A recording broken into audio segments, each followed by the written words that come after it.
Welcome to our Saturday simulcast. I know he means business when he puts his glasses on. That's Tom Dienhart there on the other side. He's dead serious. Now, we did this last year, as you may remember, during the heart of the pandemic, I guess you'd call it, where we did some historical views. And we're going to be doing that for our Saturday simulcast on most weekends throughout the summer. But we'll get the whole band together and Brian Newbert when we've got more issue related stuff to talk about too. So stay tuned, but this will be our plan throughout the summer to kind of find some historical things. And what we're hitting on today is obviously been a lot of talk about Purdue and Northwestern playing November the 20th at Wrigley Field. And Tom and we're not two old men smoking cigars. We're close, but we wanted to talk about the baseball venues Purdue's played in historically, and we think we've got a comprehensive list. But we also want to thank our sponsor, the Union Club Hotel at Purdue. At Travel and Leisure World's Best Hotel nominee, voting is open, so visit PurdueUnionClub.com for more details and to show your Purdue pride. And today is history at Purdue, on Purdue's campus. My daughter happens to be part of it. I don't think I've ever had a graduation at Ross-Ade Stadium. Well, this afternoon, or actually 10 o'clock, depending on what time you're listening to this, there will be a graduation in Ross-Ade Stadium, and my daughter will be a part of it. But also, the Union Club Hotel is full to the brim. The hotels are full this weekend in town, which is a great thing to see. And hopefully that will be the case as we get closer to that 2021 football season. So as well, in that opening game against Oregon State, September 4th. Okay, that is a long intro, Tom, but it really got us thinking about some of these venues Purdue's played in over the year that are old baseball stadiums. And that game at Wrigley Field, heck, you worked for the Cubs for a while. That is a great venue. You weren't old enough to ever see the Bears in Wrigley Field. I never did in person. I watched them on TV. But tell me about, you remember also Northwestern in Illinois, I think in 2010, played in that facility. But it's a big deal, and certainly a spur, even at the $110 ticket price. There are going to be a lot of Purdue fans and Northwestern fans in assuming that you can have full capacity. My guess is that facility will be at or near full capacity for that football game late November. Yeah, it's going to be a hot ticket, Alan, and an iconic venue. All the alums we've talked about, the Purdue alums in that area, Chicagoland. Who knows? By November, when that game is played, maybe there's a lot on the line for both teams too, which could up the ante. So, man, you're exactly right, Alan. The excitement there's big. You're exactly right. 2010 was when Illinois and Northwestern played at 1060 West Addison Street, right there, right in Addison. Illinois won pretty big that day. I was doing some research on it after we spoke earlier this week, and I reached out to Ron Zook, who's the Illini coach, and I'm going to talk to Nathan Shielhouse, and who was the quarterback of the Illini that day. Again, it was a big day for Illinois, and of course, Ron Zook's memories are great. Anytime you win, it's great, right? And you beat your rival. And it was a weird day that day. Anybody, I'm sure a lot of listeners remember, where the way the stadium was, or the field was configured on the stadium was such, one of the end zones, there just wasn't enough space, a safe space between, I guess, an outfield wall and an end zone where a player could glide into the hard brick outfield there. So the offense has always had to go one way. So it was kind of a unique circumstance that was dictated by how the field was laid out. I've begun trying to reach out to people with the Cubs. I have a contact name. They actually got back in touch with me. But the guy said they're so buried right now trying to figure out their capacity for June. So I'm going to check back later this summer. But long story short, these are fun stories for me and fun memories. Anytime something unique happens like this, it gets my mind racing, and you think about how cool it is. I think Purdue actually played in Yankee Stadium or the Polo Grounds. I'm a big old baseball fan. I grew up just paging through books of old black and white photos of those baseball players. My dad had me play this game called All-Star Baseball. Oh, yeah. You put the spinners. Yeah. I love those things. I learned all these players. I was about 8 years old. I learned all these players' names, and my mind got to racing. And of course, back then, Al, there was no video hardly, and all we had were pictures to look at, and you had to kind of wonder about these guys, and they came to life for me in photos. And then to see Purdue actually played in some of these venues, it's pretty cool to think about. And it's going to be a special day that day, win or lose, for everybody to see the Boilermakers play. And again, a stadium I know that you like very much, and I know you're a big Cub fan, so it's going to be very near and dear to your heart. Yeah, it is, and it is also, and I think the Bears had that problem. They didn't care about guys running into the side of the back then. I think the end zone was only 8 yards long, and you would allude to the fact. We think they have that problem solved Not for sure. Yeah. but we're not 100% sure. So we'll get to the bottom of that over the summer. Real quick, Yeah, 1970 was the last year the Bears played there. Yeah, and with Bobby Douglas at quarterback and Gale Sayers. I think Douglas would have been a rookie that year. The old left-hander from Kansas, and some great Jack Concannon, I think, was their quarterback too. Done those late years for the Bears. But yeah, I do remember some of those games, watching them on TV. Back in the day, though, I never went to a football game in Wrigley Field. But you talked about Yankee Stadium. At least in terms of our research, that is the first baseball stadium Purdue played in. 1932, they played NYU. And they had played on the East Coast 3 or 4 times prior to that. But if our records are right, and they may be wrong, there may be somebody that can point this out, but we think that, and according to the Purdue Media Guide, we're going to lay this all on the Purdue Media Guide if it's incorrect. So according to the Purdue Media Guide, the first venue, Major League Baseball venue, was Yankee Stadium. 34-9, Purdue beat the NYU, the Titans, I believe it was. Dwayne Purvis, the old Dwayne Purvis burger from Triple X, 156 yards rushing. Paul Moss, who became an All-American. Purdue had 2 or 3 All-Americans on that 32 team. A guy named Roy Horseman, Paul Moss as well. Had a pick six in that game, pick six in that game, and Purdue wins easily. But you talked about those Polo Ground games. Purdue played 4 times in 5 years, I want to say, or actually 6 years. Lost each time, but Fordham was the opponent, and they had a pretty good at least a famous right guard, and a guy named, I'm asking you now, you know who it was. Yeah, Vince Lombardi. I tell you what, yeah, Vince Lombardi is one of the people I look up to the most, Alan, and he was a 7 block of granite for the Fordham Rams. I tell you what, some funny things. Excuse my technical stuff here. Okay, we're back. Go ahead. Yeah, Vince Lombardi to me he's one of my heroes. I don't know. I'm fascinated with Vince Lombardi, watching all the old documentaries on him and reading about him. And the blocks of granite, right? So that's what they were called. And he was one of the 7 blocks of granite at Fordham, which still plays football. I believe they're in the Patriot League, a non-scholarship FCS league where they play like Bucknell and schools of that ilk. But back then, Fordham was a bigger deal, and Vince Lombardi was a native of Brooklyn, New York. Played football for the Rams, and before he went off to his iconic coaching career. So yeah, the Polo Grounds, that's another one. I follow some Instagram and Facebook accounts that are dedicated to old baseball stadiums, and every time I see a picture of the Polo Grounds, it just blows me away, Alan. I'm sure that horseshoe look to it. Oh yeah, the extremely deep center field, the short left and right field, and then you can see Yankee Stadium in the background. I mean, it was that close to Yankee Stadium. And again, you think of all the great players that played there for the Giants, the New York baseball Giants, like Mel Ott and those guys. It's cool to think Purdue actually played on hollow grounds like that way back when. Well, and didn't they have? I know that Yankee Stadium back, they had that 297-foot porch in right field, right down the line, and I know that I think the Polo Grounds had either, I don't know if it's left or right field, it had the short porch, as they say, and then it would jet out, Yeah, center field it did. It kind of jetted out.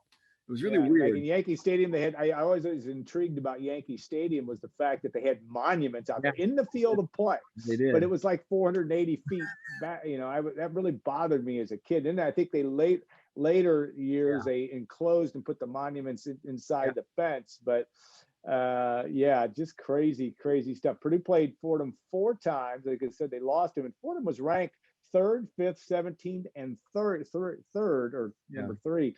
And then I think in 36, reading the write-up, in the Lafayette Journal and Courier that Fordham, after beating Purdue, was the odds-on favorite to get picked for the Rose Bowl. It never made it to the Rose Bowl. Pitt went that year, and the Rams, if I'm looking it up correctly, at least during that 4-year period, never made it to Pasadena. But that was a big game, obviously, for them, and they beat Purdue in that game. Skip to 1947, Fenway Park, and Purdue plays the Boston, Terriers, right? Nickname, and 62-7 Purdue won. So that must have been it was a mismatch, obviously. I don't know a lot of the details of that game. I know Hank Stram played in that game, and Bob DeMoss was the quarterback. And I remember Demo talking about playing in that venue, and it was like Boston, the Terriers kind of, I don't know if they just weren't ready for him. It was like it could have been 100-0, but they beat them pretty easily in that day. But again, you play in Wrigley Field, you play in Fenway Park, two of the still in Major League Baseball, the two most probably iconic parks in the history of baseball, at least the current history of it. Yeah, I know the New England Patriots, when they were the Boston Patriots, played home field for a while, and they had Nick Bonicani playing for them when they first came in the AFL. I've seen some cool documentaries on that old league. And you're right. I've never gotten to see a game in Fenway Park. I've driven by it. I went to a football game at BC once, but that's a place I would love to get to. And I think they had planned a bowl game there recently, sort of like the Pinstripe Bowl in Yankee Stadium. Right, I think that's correct. I think it got scrubbed. Never even got off the ground. But anyway, it would be cool to see any type of an event in Fenway Park, like you said. The history, the Green Monster, on and on it goes, and the great moments. And Purdue got to be part of it, like you said. At least had their shadows cast there, and for a big against the Terriers way back in 1947. Well, it's interesting, and I think I in sports we think we play a role as fans or as in what happened. My first trip to baseball, obviously I haven't seen football in Fenway Park, but 1978, I saw the Royals and the Red Sox. Really? And the Royals, and that was the year of the famous collapse of the Red Sox and the Bucky Dent home run in the playoff game. But the Red Sox scored. I thought, I'm going to go see all these home runs. The Red Sox scored one run in 3 games. So we went to my sister was a big baseball fan living out there, and they scored 1 run and lost all 3 games. And that was kind of the start of their slide, which in 1969, I was responsible for the Cubs, because my first baseball game of my life was on August 21st, 1969. Purdue. The Cubs lose to the Braves, and of course, the start of their slide that the Mets overtook them and won the pennant and the World Series, the amazing Mets. But we're digressing here, but that's part of what we do. But LA Coliseum, interesting. Purdue's played there, I believe, 3 times in the regular season and postseason. They didn't play them in postseason. But the interesting thing is that 1959 game, a couple months before I was born, they played to a 0-0 tie. And I think Billy Kilmer was the quarterback for UCLA, but that was the same time that the Dodgers were playing in when they just moved west in 1958, and they were playing in the LA Coliseum. And Purdue had the definition of a pitcher's duel, except it wasn't a pitcher's duel because nobody scored. Purdue played there, and then a couple more times as well. They played USC out there in the 1906 loss in 75. Now, of course, by that time, the Dodgers were playing in Dodger Stadium. I don't know if the California or the LA Angels also might have played a little time in the Coliseum. I'm not sure. But then, of course, Purdue in 79 go out and play in the Smog Bowl in a loss, 31-21, really bad air conditions, so to speak. And Purdue was upset. That 79 game was at the Rose Bowl. No, it was the LA Coliseum. They played them in the Coliseum. Yeah. Now UCLA played in the Rose Bowl, but not in 79. They were sharing the venue with USC, and Purdue went out there. It was really like I said, a bad weather. Purdue was ranked 5th in the country. Mark Herman was the quarterback. A lot of like I said, real bad smog alert. Freeman McNeil, that was his first game of really becoming a national story. I don't know that Rick Neuheisel. No, I think that'd have been. I think no, he was later, right? Next 83, 84. year, UCLA came to Ross-Ade the next year. I remember they won again. Yeah, I think their quarterback, his last name was Ramsey. Yeah.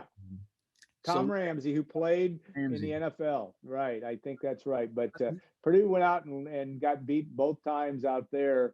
And I remember the 19-6 loss to USC was a tie game, also 0-0 at halftime. So Purdue played 6 consecutive quarters in the Coliseum without giving up a point and without scoring a point. But then USC and Ricky Bell and Vince Evans, the quarterback, beat Purdue 19-6, and then returned the trip to Ross-Ade Stadium. Did you go to that game in '76? I was, my dad, it was packed. I was about 10 years old. And the only games I got to go to back then were I got to sit in the knothole section when they were. Yeah, that wasn't a knothole game. When they're playing a MAC team in September. You and me both in those ages. But I never forget when they came to town, man. What a big deal that was, Alan. The USC Trojans were coming to West Lafayette, Indiana. Ricky Bell and John McKay. I mean, you talk about star power. I mean, and that was a big deal. I know Purdue lost, but still, it's so cool when those type of teams come to town. Yeah, no doubt. Also, don't forget here, 1998 too.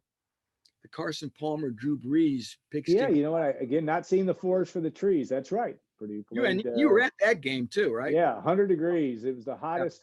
Or I think the actual official temperature was 99, but I remember seeing the little temperature gauge on the wall at the Coliseum, well over 100 degrees, and holy cow. But Drew Brees' debut, and Purdue got off to a good start, did not finish strong in the second half, had a lead at the halftime, but USC went on to beat Purdue in that one. Was it the pigskin or the kickoff? Pigskin. It was pigskin.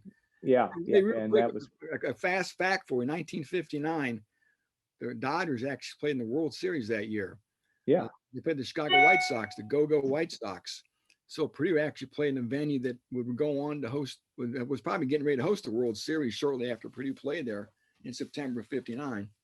That's right. Great point. And Nellie Fox, right? And I think with the Dodgers won that series. Yeah, the Dodgers won it. That was only their second year in LA, I think. And yeah. And if anybody looks at how that stadium, a baseball field, was configured on the Coliseum, I think left field was about 250 feet, and right field was like 400 feet. Yeah, yeah. It didn't serve it well for a long time to be able to do that, but a great venue, and yet Purdue never had a lot of success out there. But playing really good teams. Obviously, when you play UCLA and USC out there. All right, the next venue we want to hit in order, Fulton County Stadium, I should say, home of the Atlanta Braves, the Atlanta Falcons for a long time, in a situation where they were the Purdue played 1978 and 1984 to different results. What do you remember the game on Christmas Day? I remember both. I remember watching that game on Christmas Day. Calvin Clark had a big day. Marcus Jackson, that was the real start of things, as you know, Alan. You were what, a freshman that year, I think, at Purdue. Yeah. And that's when Jimmy Young was just getting cranked up his second year in town, and Purdue was off and away. That was a fun day. I'll never forget. They always had a giant team picture of that thing blown up. Probably still hangs up there in the old volleyball facility. Yeah, we were sitting there studying the faces. All the players had on these long sleeve nice yellow sweaters they had. Yeah, and again, those were the heroes. I was in about middle school, and again, Keena Turner and Kevin Motz, and I love Ken Laushan, all those guys. And West Lafayette High School later, when I was a junior, I think it was my junior year, we had one of the old offensive linemen help coach us, a guy named Don Hall. Oh yeah. Who's now deceased, but he was a great guy, and he's part of that offensive line there. And again, those guys are my heroes. And boy, Alan, those days, Ross-Ade Stadium was packed. Yeah. And walking to games across Grant Street, walking up Evergreen Avenue to cross Northwestern with my dad, and man, it was a magical time, and I'd love to see the program get back to what it was like then. Yeah, 1978, that game was played, like I said, on Christmas Day. There was a playoff game the day before in a rainstorm between, I think, the Eagles and the Falcons. I don't know who won, but I do remember it was a big deal, especially for the African-American players, Calvin Clark, Keena Turner, all these pictures, Ray Smith with Jane Kennedy, who was this CBS, and really kind of ahead of her time, because she was also African American analyst and part of that NFL Today with Jimmy the Greek and all that. They did that game, or they were around that game. Big deal for those guys to have be a part of that. And I do remember, I think Purdue was ahead like 21-0 before Pepper Rogers, the coach at Georgia Tech, and how about Eddie Lee Ivory? Yeah, but he was hurt, right? And didn't play.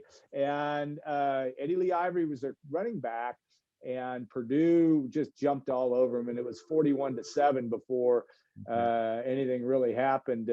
And Purdue kind of slid its way to an easy win in that game. Calvin Clark's an Atlanta native.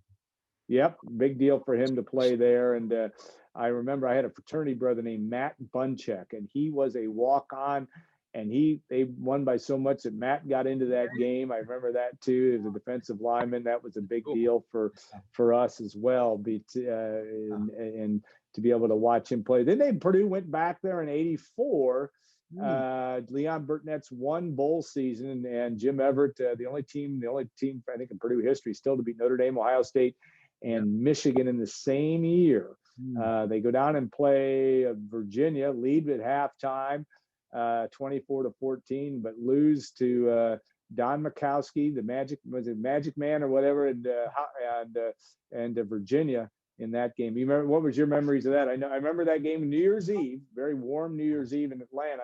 That I do remember. And I remember that Jim Coletto, I think it was, and Leon Burnett might have had exchanged words after that game, because Jim left after that year for Ohio State as an assistant coach. But what else do you recall from that one? Fun. Yeah, that was my sophomore year in college, and disappointed it ended like that, I guess. Yeah. You look back at the amount of talent on that team, the guys who went on to play in the NFL, especially on offense. It's kind of stupefying, but that sort of set up a lot of highly anticipated 1985 season. And that's the fall of '85 when I first met you. Yeah, there you go. You and Barb Brink. Yeah. Information officer. Pride of Logansport, Barb. Yeah, absolutely. It was funny. You talked about the Magic Man. They also had a big offensive tackle named Jim Dombrowski, who played in the NFL, and a running back named Barry Word, a real big back who played with the Chiefs, and Christian Okoye. They were good, and that was a very success star Virginia team, Alan. They had not had any success for years. They were a real punching bag in the ACC, and that win. I talked to some people at UVA later during my career, and that was a big deal for them, man. To win that game, I mean, that really thought their program had arrived, and they had some really nice years. If you fast forward in the late '80s, early '90s, when they had Sean Moore and those guys. But again, you had to be happy for UVA. But it was a tough loss for Purdue. But still, that season's always going to be special to me. You mentioned the 3 big wins, of course, the start in the Hoosier Dome against Notre Dame. I mean, that's one of the greatest games ever.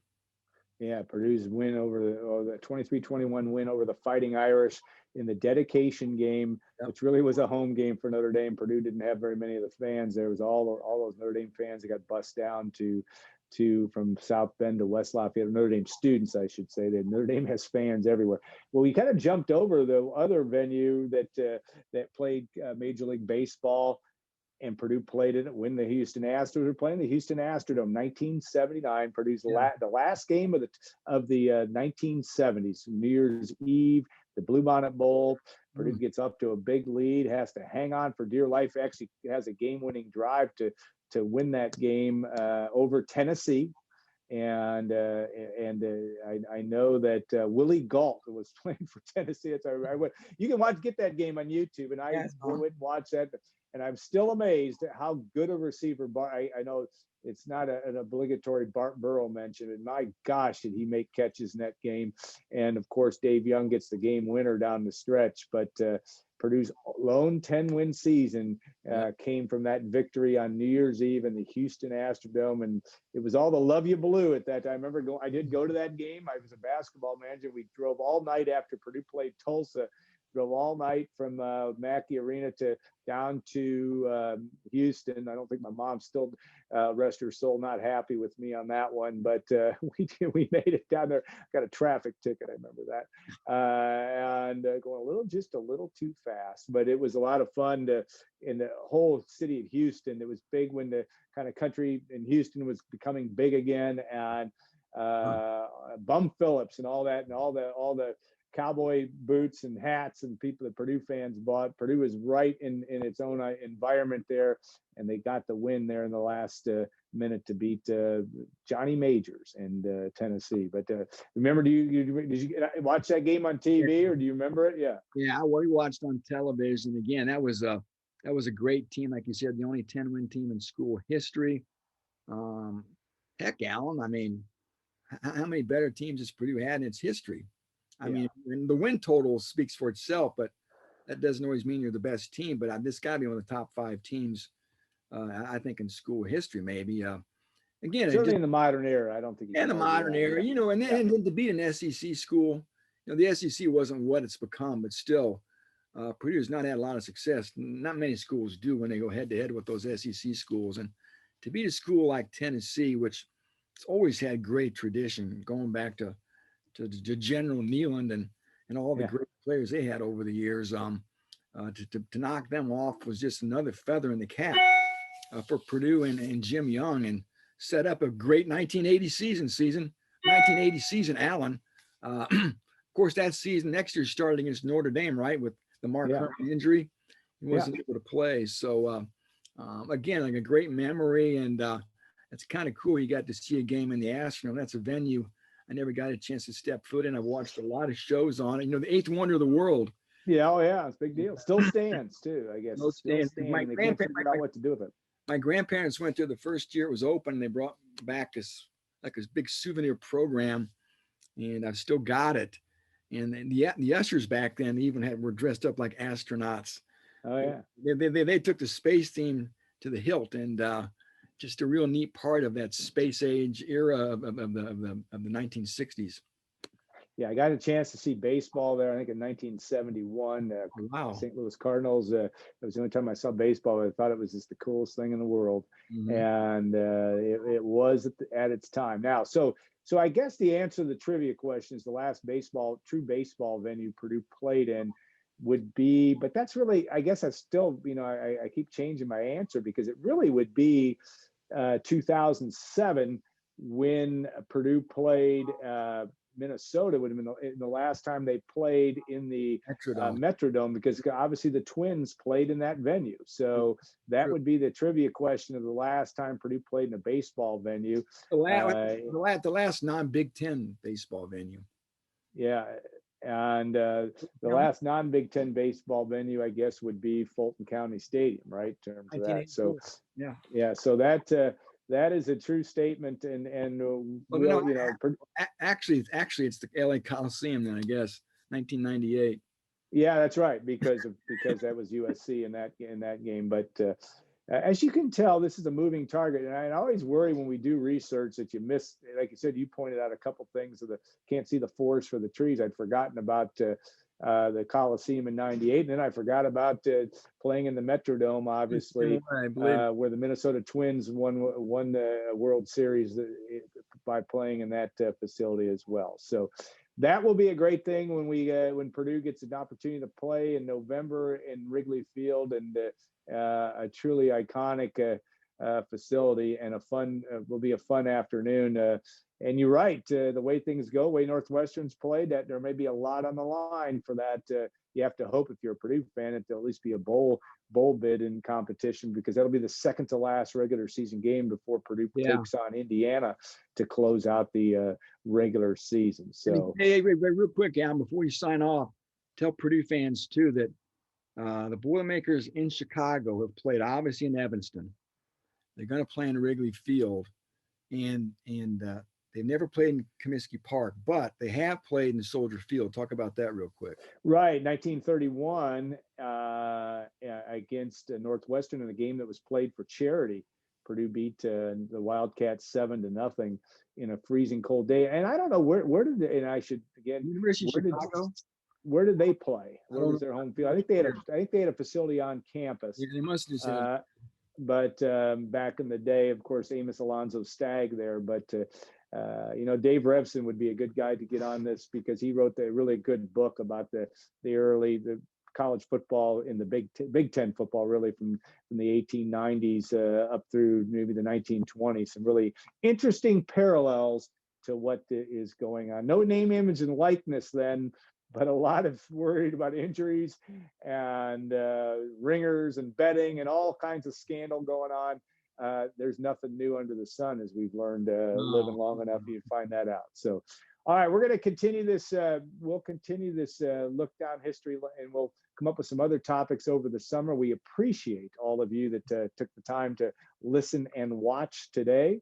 Hope you guys have a great rest of the weekend. I want to thank our sponsor, and of course, that is the Union Club at Purdue. It's a Travel and Leisure World's Best Hotel nominee, and voting is open. So visit Purdue Union Club Hotel.com for more details and to show your Purdue pride. Tom, have a great rest of the weekend, and we'll look forward to it's always fun for us to kind of try to figure out there's always good angles to the great history of Purdue football and the great history of college football as a whole, as we all hope that we get back to normal for the 2021 season. Thank you, buddy. It's always fun. All right. Have a great rest of the weekend, all, and thanks for viewing and thanks for listening. You know what? We're back, and we forgot one. 1943. I looked that up, and that was Purdue's undefeated season.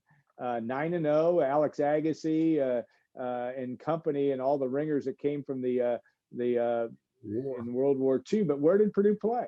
Yeah, it was a municipal stadium in Cleveland, Ohio. Of course, home of the Cleveland Indians, which had great teams through the 40s and 50s. So, according to the media guide. That's absolutely right. And Ohio State was playing some games up there. I'm not sure why, but Purdue beat the Buckeyes in 43, and that was a key to Purdue's 9-0 undefeated season, and I think number 5 ranking, may have been the highest that Purdue was ranked at the end of the season at any point in time. And that's our epilogue for today. So again, if we keep going, we'll keep coming with new answers. But appreciate that, Tom, that you had that before we signed off. Thanks again to the Purdue Union Club Hotel. Thanks to all of you for listening and watching. And we'll be back next week with our podcast on Purdue sports, Purdue football and basketball history.